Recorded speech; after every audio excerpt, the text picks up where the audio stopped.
Bonjour, je vais vous présenter l'exercice 13 qui est là.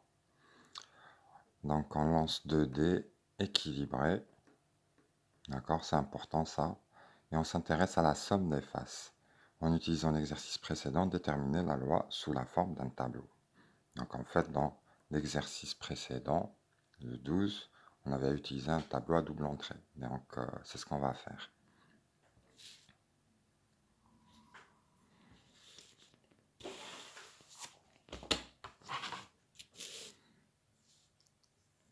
Donc question 1, pour déterminer la loi, on va utiliser un tableau à double entrée. Donc on lance 2 dés équilibrés,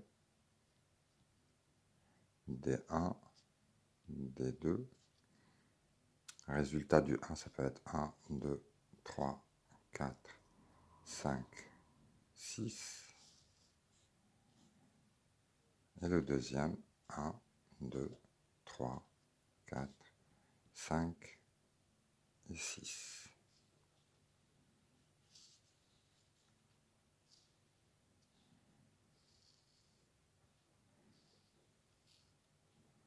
Donc, on lance 2 dés et on avait vu dans l'exercice précédent, le 12, qu'un résultat possible, c'est un couple formé de deux nombres.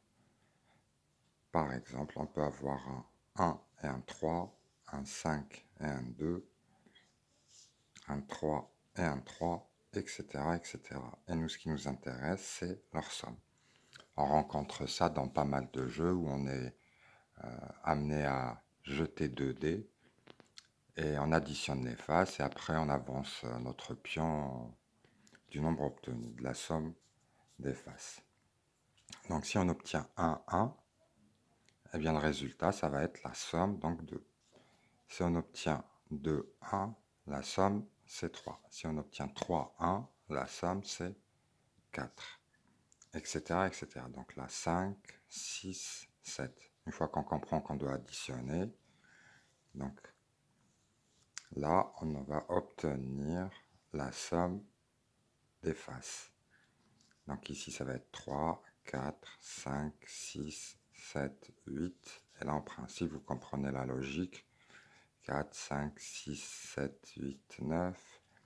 5, 6, 7, 8, 9, 10. Là, on a obtenu un 6 et un 4. Et la somme vaut 10. Et ainsi de suite. 6, 7, 8, 9, 10, 11. 7, 8, 9, 10, 11 et 12. Et là, on voit les sommes apparaître sur cette diagonale-là. Et donc, quand on lance 2 dés, on peut obtenir soit un 2, soit un 3, soit un 4, soit un 5, 6, 7, 8, 9, 10, 11 ou 12. Donc, dans notre loi,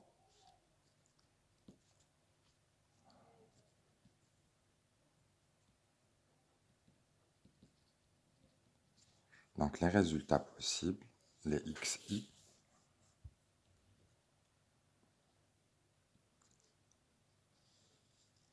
ça va être tous les nombres de 2 à 12. Donc 2, 3, 4, 5, 6, 7, 8, 9, 10, 11 et 12.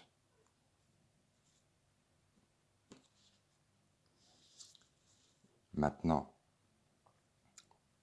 la probabilité d'obtenir ce nombre, eh bien, on avait vu que les dés sont équilibrés. Donc, toutes les cases qui sont là ont la même probabilité d'apparaître. Là, on a une chance sur 36, une sur 36, une sur 36, une sur 36, une sur 36, etc., etc.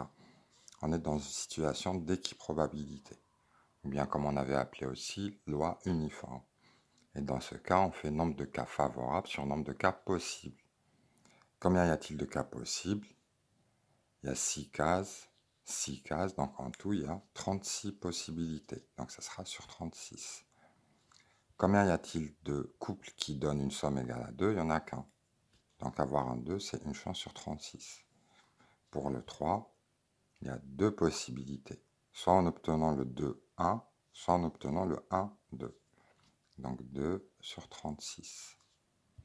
Le 4, on l'obtient en ayant 3, 1, ou bien 2, 2, ou bien 1, 3.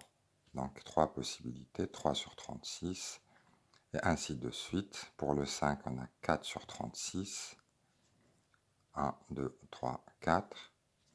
Pour le 6, on a 5 sur 36. Pour le 7, 6 sur 36. Le 7, il est là, et c'est le maximum.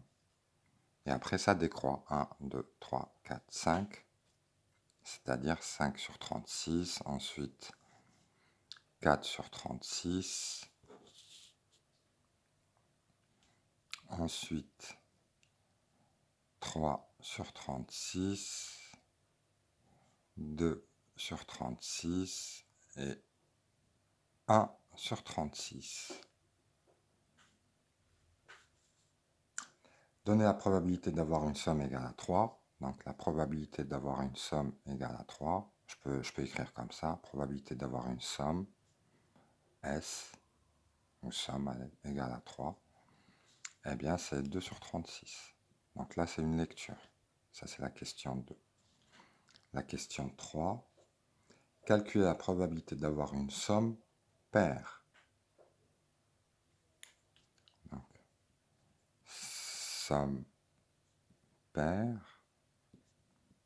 Eh bien, c'est soit la probabilité d'avoir un 2, ou un 4, ou un 6, ou 8, ou 10, ou 12. Ou bien tout simplement quand le nombre de cas où on a un nombre pair, donc on revient ici, 1, 2, 3, 4, 5, 6, 7, 8, 9, etc. etc. Ici, l'erreur à ne pas faire, c'est de considérer que là, on a une loi uniforme. Autrement dit, combien il y a de résultats possibles? 1, 2, 3, 4, 5, 6, 7, 8, 9, 10, 11, et de dire que chaque résultat a une chance sur 11 d'apparaître. C'est faux. D'accord? Comme on le voit là, il y a beaucoup plus de couples qui donnent un 7, une somme égale à 7, que de couples qui donnent une somme égale à 4. Les dés sont équilibrés, mais ils engendrent une loi qui n'est pas équilibrée. Donc on revient ici, P de 2, ben c'est 1 sur 36, plus 3 sur 36, plus 5 sur 36, etc. etc. Donc qu'est-ce que ça donne? 1, 4, et 5, 9, et 5, 14, et 3, 18, et 1, 19. C'est ça, hein? 4, 9, donc 4, plus 5, 9, plus 6, 14, plus 5, pardon, 14, plus 3, 17, plus 1, 18. Ouais, c'est ce que je me disais. Ça donne 18 sur 36. Autrement dit, une chance sur 2. Et pour finir, calculer la probabilité d'avoir un nombre premier, donc une somme égale à un nombre premier.